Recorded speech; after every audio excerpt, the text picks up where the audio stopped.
Poirier dans le 5e corridor. À l'intérieur, c'est Steven Armstrong et Patrick Rousse, 2e corridor, avec l'Olympique, le CS43. Alors, on est 5. Est-ce qu'il manque un participant? Thomas Daibo qui est absent. Et on regarde Rousse au départ et Anderson à sa droite. Et là, il faudra surveiller la sortie du virage. Le Total Chaos, là, qui, de son corridor intérieur, lui semble être largué. Et à la sortie du premier virage, est-ce que Rousse saura tenir tête à Anderson?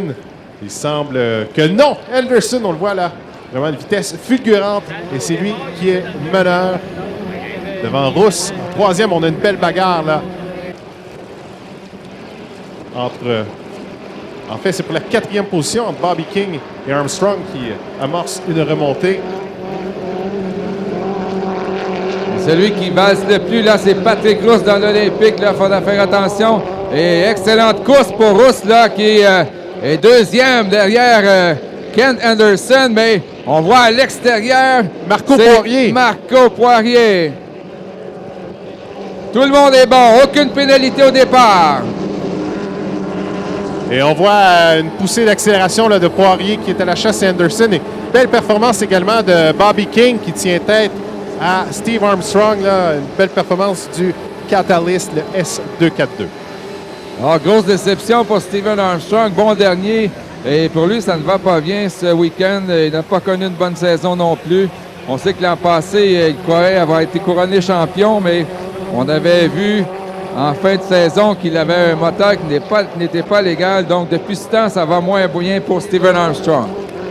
On regarde la poussée d'accélération de Marco Poirier avant l'entrée du virage. Là, se rapproche très, très près de Anderson. Lui qui a toutefois un corridor intérieur, ce qui va lui permettre de maintenir sa position. Mais il faudra surveiller Poirier pour les prochains tours.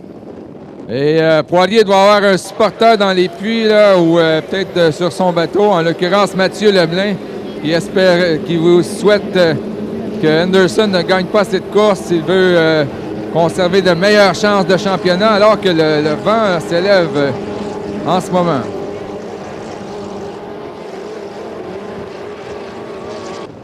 Oui, Anderson, ce serait une deuxième victoire pour lui au cours du week-end. Vraiment, machine exceptionnelle. On l'a vu danser légèrement à la sortie du virage.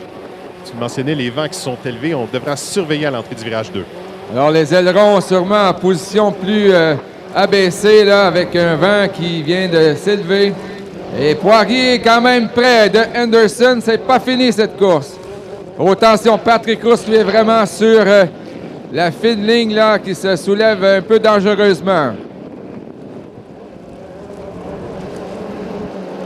Oui, Poirier qui tente par tous les moyens là, de se rapprocher d'Anderson. Et il semble que ce dernier, de l'intérieur, puisse sortir avec une belle vitesse des virages. Et Poirier qui devra chercher une manœuvre supplémentaire ou des chevaux vapeur supplémentaires dans son moteur.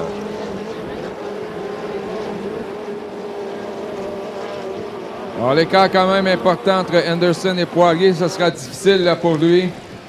Avec 3 minutes 10 d'écoulées. On a le drapeau blanc qui est ici. Donc, on est au 4e tour.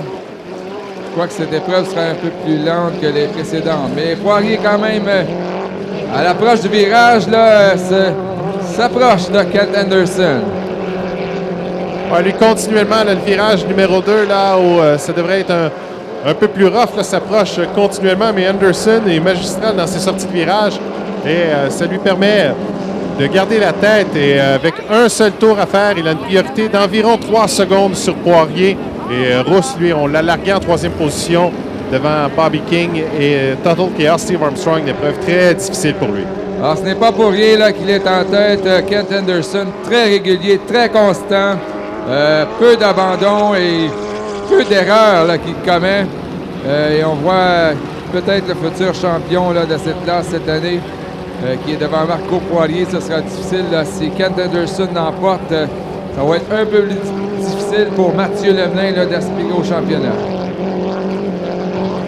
Bon, en fait, il forcerait la main à Lemelin. Lemelin qui est régulier comme un métronome et très souvent une 2e position. Il devra aller chercher une victoire lors de la prochaine épreuve là, pour vraiment garder l'écart le plus petit possible. Alors, on peut applaudir notre gagnant, Dans le CS 519, Kent Henderson dans le Bank On It, tout juste devant le CS 33 Nuovo Zebra de Marco Poirier.